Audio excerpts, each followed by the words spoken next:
There was a time when Gall's voice rang out across the battlefield like thunder, clear, unshaken, full of fury. But that thunder has long since passed. Now, as winter settles over Standing Rock, a different kind of storm begins to rise.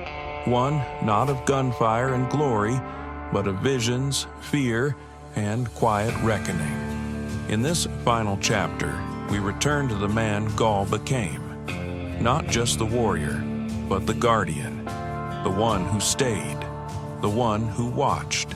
And as the world he fought to preserve begins to slip further away, Gall must face the question every warrior dreads: what remains when the fighting ends?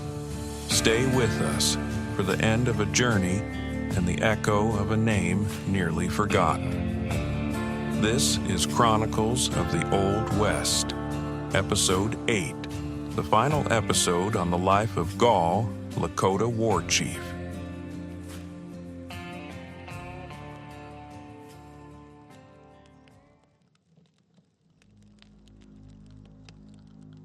There was a time when Gall stood on the banks of the greasy grass, crying out to the warriors as the bluecoats broke. There was a time when his voice rang like thunder across the hills. But now, in these final years, the thunder had passed. The sky had grown quiet. The buffalo were gone. The lodges stood still. And in that stillness, something new was rising, something no war club could strike down. A spirit, a movement, a dream. It began far to the west, beyond the Black Hills, beyond even the Missouri, on the dry earth of Nevada, where a Paiute man named Wovoka had a vision. The white men called him Jack Wilson. But to many of the people, he became something more, a prophet. A bridge between what had been lost and what might return. On the first day of the new year in 1889, under a darkened sun, Wovoka rose from sickness and said he had seen the other world, a place where the dead walked again, where the buffalo returned, where the earth was healed and the white man had vanished like a shadow before morning. He preached peace. But his promise that this old world could be reborn was like fire to those whose hearts were still full of hunger. They called it the Ghost Dance. And the dance came eastward, carried by voices and footsteps, until it reached the Lakota country. There were some, Kicking Bear, Short Bull, men who had once ridden into battle with rifles in their hands and prayers in their mouths, now transformed into holy men. They had laid down the weapons of war and taken up a new vision. These were men who had known fire and hunger, exile and frostbite. Men who had danced in the circle of warriors and now danced in the circle of prophets. They came with the teachings of Wovoka, the Paiute seer from the west, who had seen a vision during an eclipse, when the sun turned black and the spirits stepped through the veil. In that vision, the world had been made whole again. The buffalo returned, full and many. The ancestors rose from the earth, their faces shining. The land was reborn, untouched by fences or rails or telegraph wires, and the white man, he was gone, as if the wind had blown him away. Kicking Bear and Short Bull carried that vision like embers in their hands. They crossed the plains, going from camp to camp, tribe to tribe, stirring the old hope that had been buried under years of broken treaties. And when they reached the Lakota, that fire caught quickly. The ghost dance came like a wind in spring, sudden, wild, full of promise. They said the world would be made new. They said the sacred shirts painted with stars and eagles, blessed by Wovoka's words, would stop bullets, that no soldier's bullet could pierce the cloth if the dancer's heart was true. They said the dance would awaken the dead, that those who had fallen in war and in despair at Whitestone Hill, at the Little Bighorn, on the trail from Canada, would rise and walk again. Mothers, brothers, chiefs, even the children buried in unmarked graves. They danced in great circles for hours, for days, arms raised, feet pounding the earth like hooves, songs rising that had not been heard in a generation. And they wept, some with joy, some with longing. The ghost dance promised more than revival. It promised restoration. Among the Lakota, where the hunger had not ceased and the grief never fully settled, this message found a place to root. It reached down into the hearts of those who had lost too much to forget. But not all believed. At Standing Rock, a different wind blew. And Gall, who had once led warriors across the plains of the Little Bighorn, who had held his ground before cannons and crossed back from exile with frost covering the land, stood apart. He understood its power. He had seen how visions could shape nations and how songs could move men to die with honor. But he also saw something else: danger.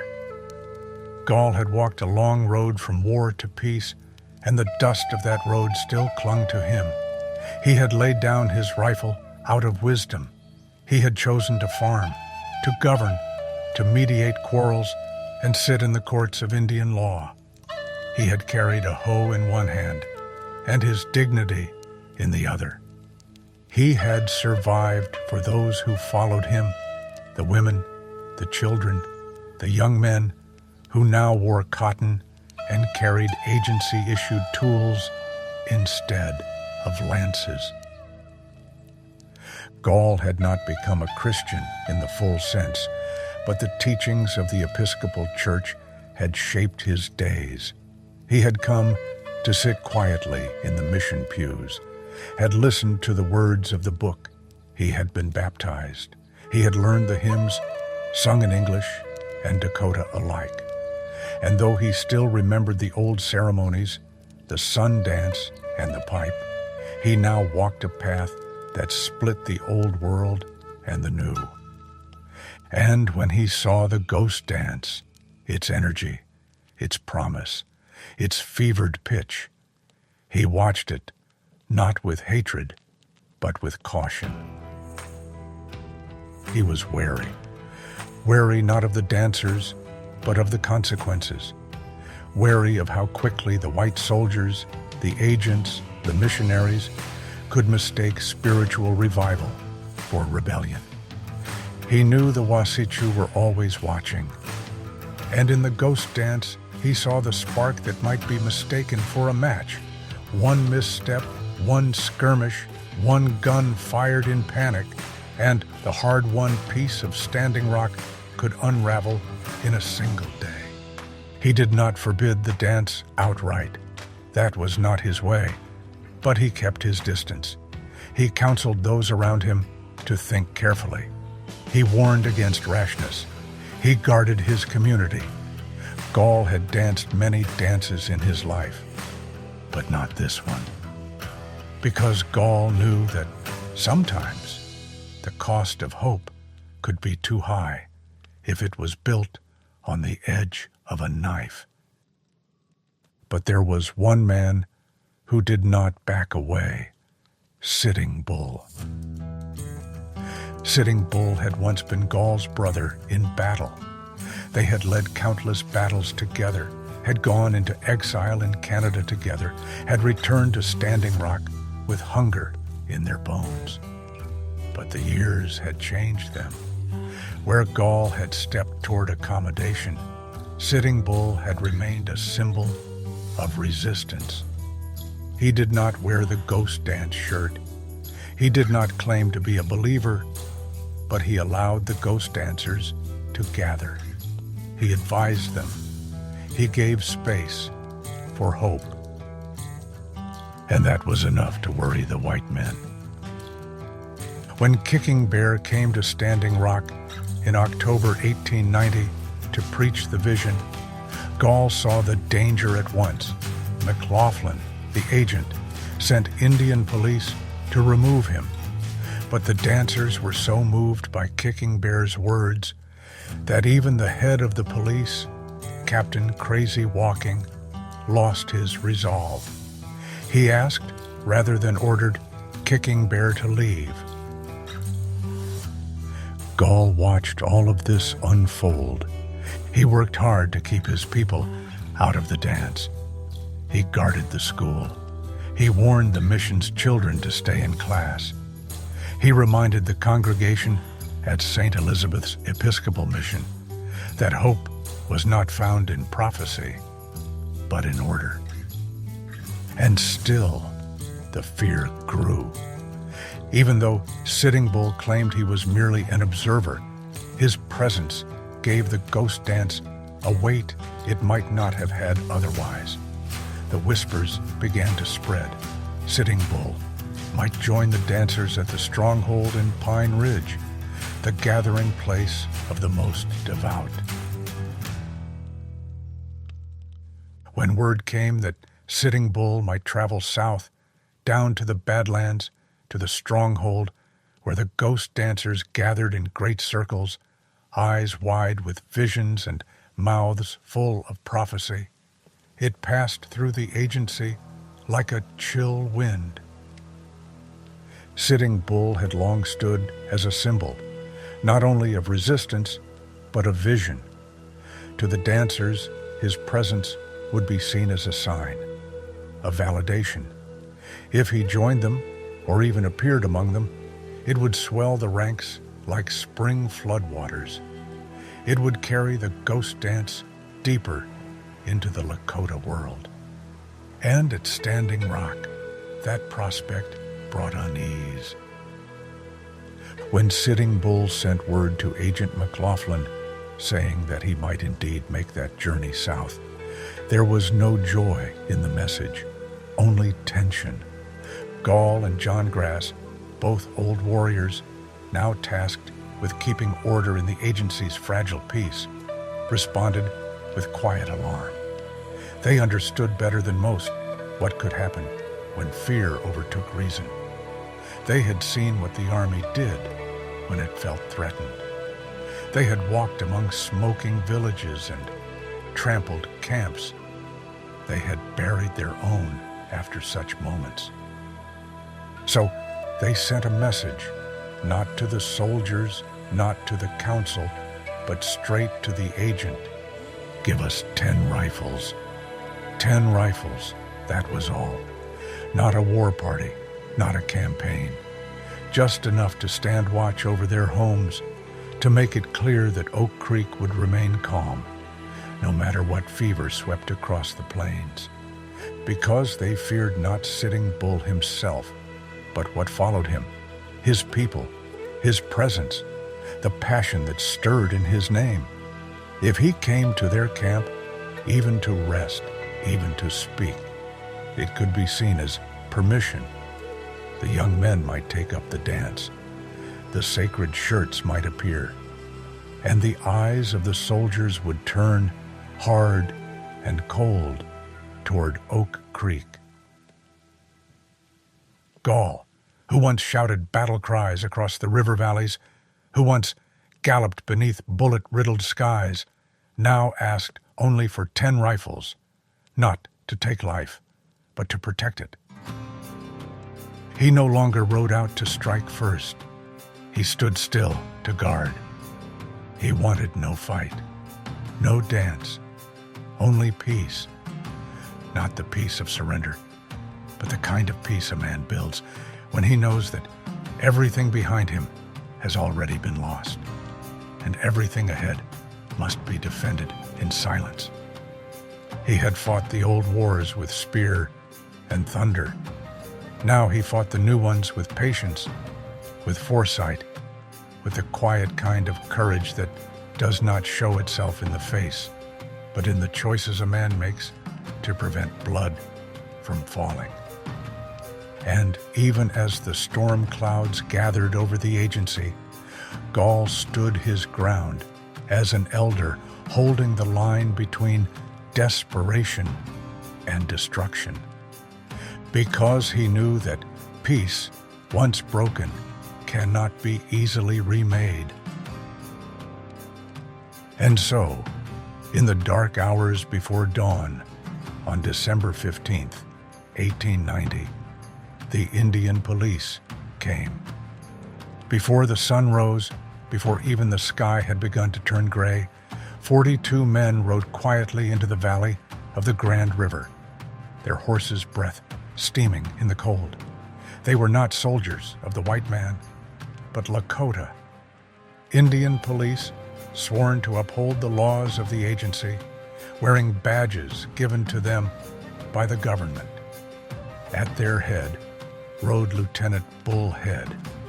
Each of them wore a white handkerchief tied around their necks as a sign, so that in the chaos they knew would come, they would not be mistaken for enemies.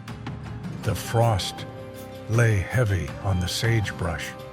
Dogs barked. The camp stirred. Somewhere a child began to cry. They came not to kill, but to arrest. That was what they had been told. Bring in Sitting Bull, alive, if possible. He was too dangerous, they said, too influential, too near the ghost dance. The soldiers feared his name more than his rifle. The order had come down from above, and McLaughlin had chosen his men carefully. The log cabin that had been Sitting Bull's home stood quiet under the winter sky. Smoke curled from the stovepipe. Inside, the old chief lay sleeping. He was 60 years old, or near it, and the years had not been kind. His body ached. His eyes were failing. But his voice still held power. And it was that voice the government feared. When they knocked on the door, it was early light, not yet day. Sitting Bull came to the threshold, wrapped in a blanket. Behind him, his son Crowfoot stood blinking, still half asleep. Women began to wail. Dogs ran in circles, confused and agitated.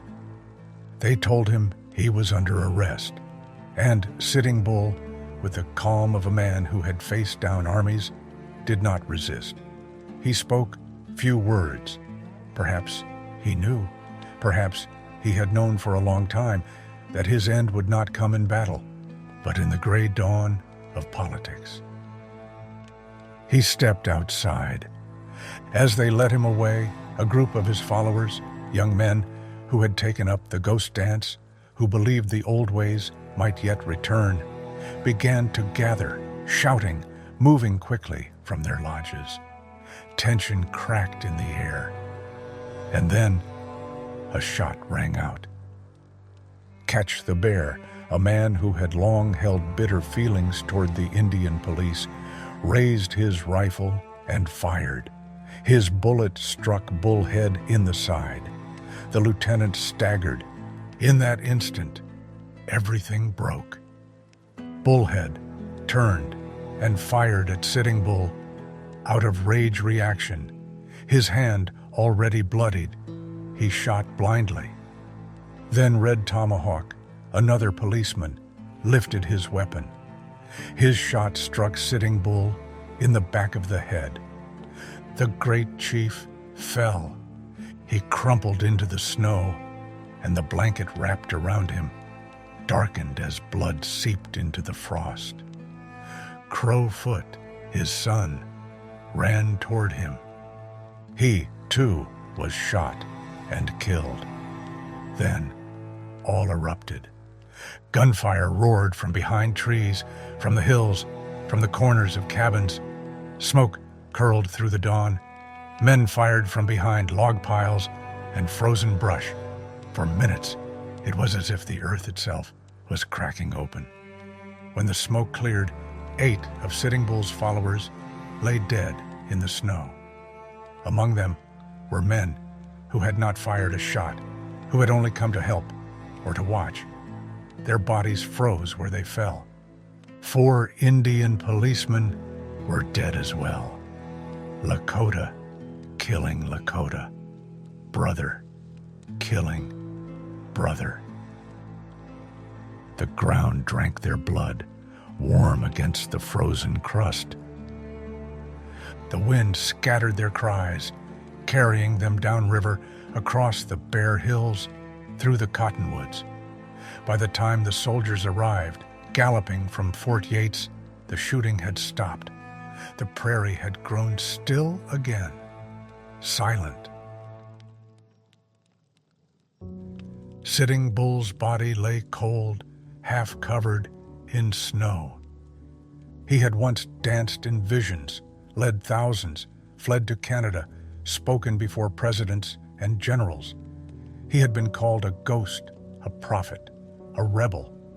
But now he was only a man in the snow, one who had carried the weight of a people too long, too far, until his body could carry it no more. Some say his eyes were open when he died, that he looked to the sky. Others say his final breath left like a whisper. But all agree something great passed from the world that morning. And though his killers wore badges and his arrest came from a written order, it was not just men who struck him down. It was fear and division, and the slow poison of promises never kept. News of his death flew like a blackbird across the land.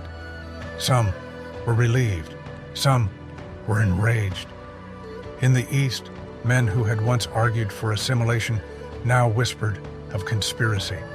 They blamed McLaughlin. They blamed the military.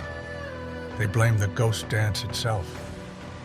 And among the Lakota, even those who had disagreed with Sitting Bull felt the weight of his death. Gall, for all the bitterness that had passed between them, was not unmoved. The man he had once followed, then opposed, had been taken, not in honor, not in peace, but in chaos. He went to the Grand River soon after with his wife. A missionary's niece saw him there and wrote of his size. Perfectly immense, she said. But it was not his body that struck her. It was his face, his voice. He was shaken, but his words could not change what had passed. He had lost a companion of the spirit, one who had once stood beside him in war, in exile, a friend, a rival, a brother. Whatever distance had grown between them in later years, it could not erase what they had once shared. Yet Gall did not rise in anger. He did not call for revenge. He did not gather warriors or raise his voice to the sky. The old fire that once carried him across into battle had dimmed. Perhaps it was age, perhaps it was wisdom, or perhaps it was that long road he had walked, the one from warrior to judge, from hunter to farmer, from thunder to silence. And so, the man who once broke Custer's command, whose name was feared across the plains, remained at home. Still, the pain did not end. In the days after Sitting Bull's death, hundreds of his followers fled the agency. Some went to Cheyenne River, others to Bigfoot's camp among the Miniconjos, a man respected for his wisdom. And it was there that the tragedy deepened. Wounded Knee, December 29th, 1890. Bigfoot's people, tired and freezing, surrounded by soldiers, were told to surrender their weapons. A rifle discharged, accident or not. The shooting began. Women, children, old men, all caught in the storm of bullets and cannon fire. By the time the snow fell again, over 150 Lakotas lay dead. It was a massacre. And though Gall had not been there, though he had counseled against the dance, though he had stood beside McLaughlin in his effort to hold peace, he felt it all the same. He had chosen the white man's road, not because he believed it was better, but because he believed it was the only one left. Now that road was stained with blood. After the bullets fell, a stillness came. Not peace, never quite that, but stillness. A hush over the land, as if the spirit world had closed a great book and let the dust settle. And in that stillness, Gall remained. He did not dance. He did not fight. He did not run. He remained, as he always had, among the people. But now, the weight he had carried for so many years, first as warrior, then as leader, then as judge and farmer, began to show, not in scars or speeches, but in the slow way he walked, the long pauses between his words, and the heaviness that settled across his broad frame. The man who had once been called the fighting cock of the Sioux, who had ridden red into the face of cannon fire, now rose each morning not to rally warriors, but to plow his fields. His hair had grayed.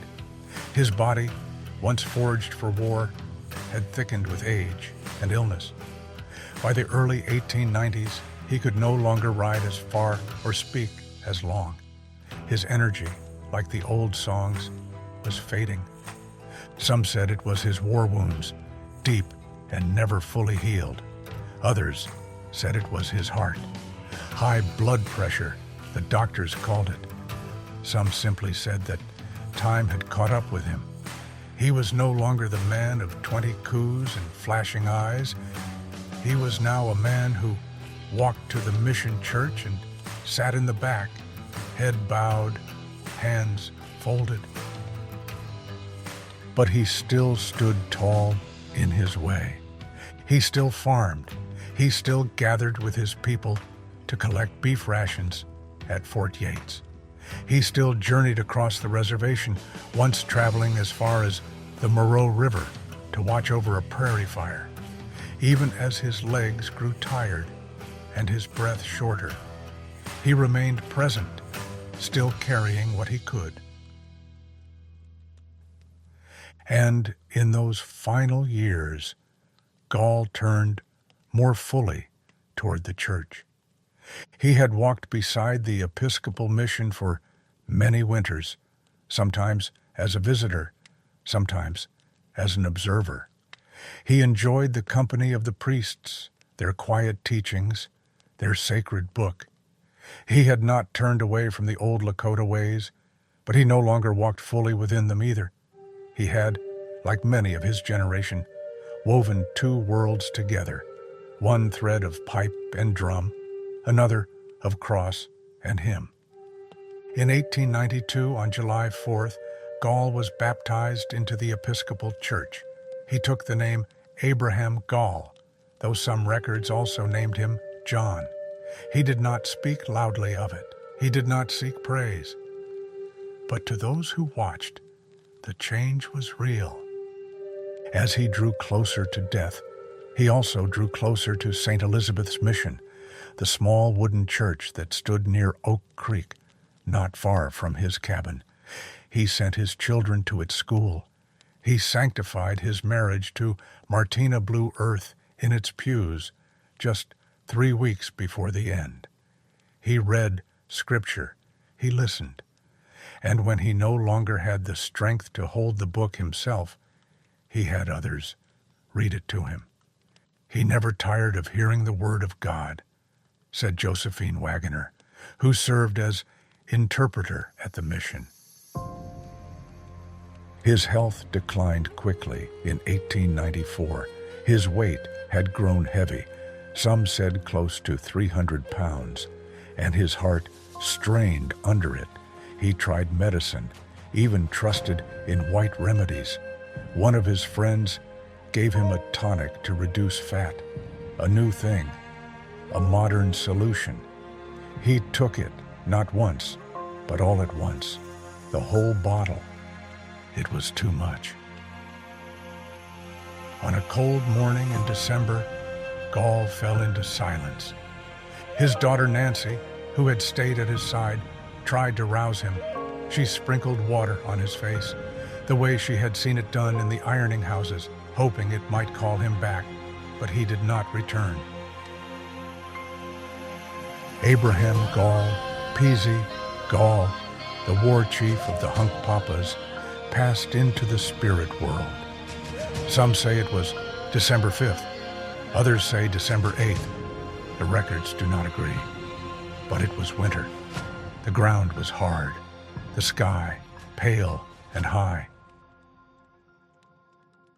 He was buried not far from his home, in the cemetery of St. Elizabeth's, only a third of a mile from where he had spent his final days. And with him was buried the last breath of a generation. His was a life filled with contradiction. He had once railed against treaties, then signed one. He had once followed Sitting Bull into exile, then stood against him during the ghost dance. He had once led men into war, then served as a judge, resolving disputes with calm words instead of bullets. To some, this made him a traitor. To others, a realist. To those who knew him best, he was simply a man who had done what he thought was right. For his people, for his family, for the future. He had not followed Buffalo Bill into the arena of showmanship. He refused to sell his name for applause. He did not chase celebrity. He chased survival, and in that, he succeeded. Gall believed that the road of assimilation, though narrow and steep, was the only one left that did not lead to a cliff. He believed his children must learn English, must read, must farm, must live. He was no longer the red-cloaked warrior who dangled scalps on the bluffs above Fort Rice. He was not the same man who roared across the Yellowstone or who stood beside Sitting Bull. But all of those men, they were still inside him, their voices still echoing in his silence. In the end, even his critics could not deny him. The Bismarck Tribune, a paper that had often taken the government's side, honored him in death. They called him a hero. They recalled his resistance to white encroachment, his leadership in war, his dignity in peace. They said he had been an implacable foe to the whites, but also a man of stoicism, courage, and ability. They acknowledged that he had changed, but they could not help but respect what he had become. Even McLaughlin admitted that Gall was never easy to manipulate. He did not flatter. He did not beg. He walked his own road, even if that road led him away from the firelight of history. For a time, Gall's name was spoken with reverence wherever the Lakota were known. From the high plains to the low Missouri, among settlers and soldiers, preachers and politicians, his name carried a power of its own. In the years after Little Bighorn, it was Gall, not Sitting Bull, whom many credited with the victory. It was Gall whom the newspapers wrote about, Gall whom generals feared, Gall whom the reformers pointed to as proof that the Indian could change. Towns bore his name. School books once mentioned him. Government men cited him in speeches. There was a time when to speak of Gall was to speak of strength, strategy, survival. A time when children, both white and Lakota, knew that it was Gall who had broken Custer's flank, who had held the line while others wavered. He was not a dreamer like Sitting Bull. He was not a mystery like Crazy Horse. He was a presence, real, rooted, and unmistakable. But time does strange things to memory. As the years passed, his story grew quiet. The world, always hungry for myth and tragedy, clung to the fallen, Sitting Bull, slain in the snow, Crazy Horse, betrayed and stabbed in the twilight, Red Cloud, who lived to old age but held the bitterness of a man who had seen too much. Their stories became legend, retold in books and films, etched into monuments and parades.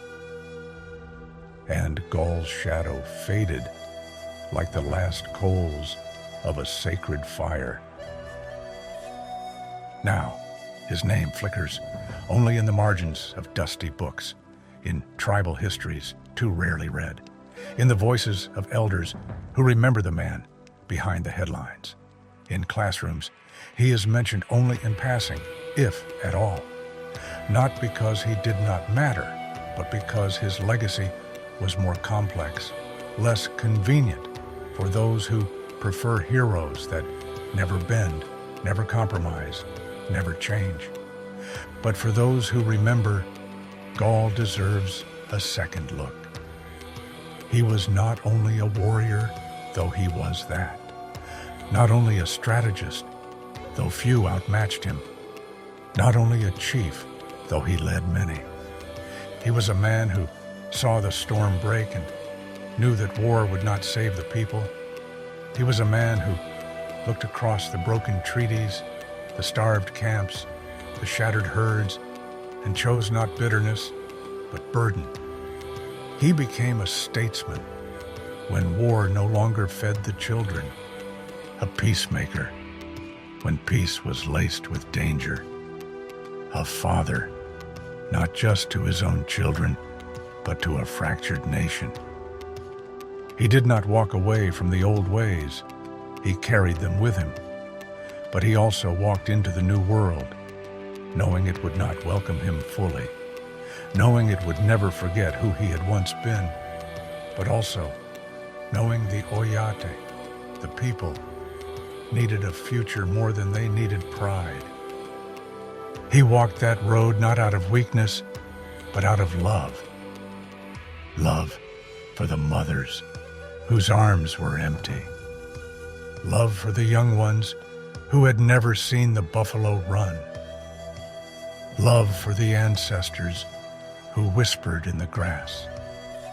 Love for the children yet unborn. He walked a path that many could not, between the old world and the new, between resistance and reconciliation, between who he was and who he needed to become. And he walked it until the very end. There was no monument raised in his honor, no great statue, no cavalry fort renamed. But in the quiet spaces, in the churchyard where his bones rest, in the pages of old agency reports, in the memories of those who still speak his name with respect, Gall remains. Not as a myth, not as a martyr, but as a man. And sometimes the strongest legacy is not in how loudly one is remembered. And today, when the snow falls on the graves at St. Elizabeth's, when the wind moves through the cottonwoods and the bells ring faintly from the mission steeple, some say you can still feel him there, not in mourning, but in the quiet strength of earth turned by hand, in the hush of judgment passed without anger, in the long silence that follows thunder. Pizzi, Gall, warrior, peacemaker, leader, man.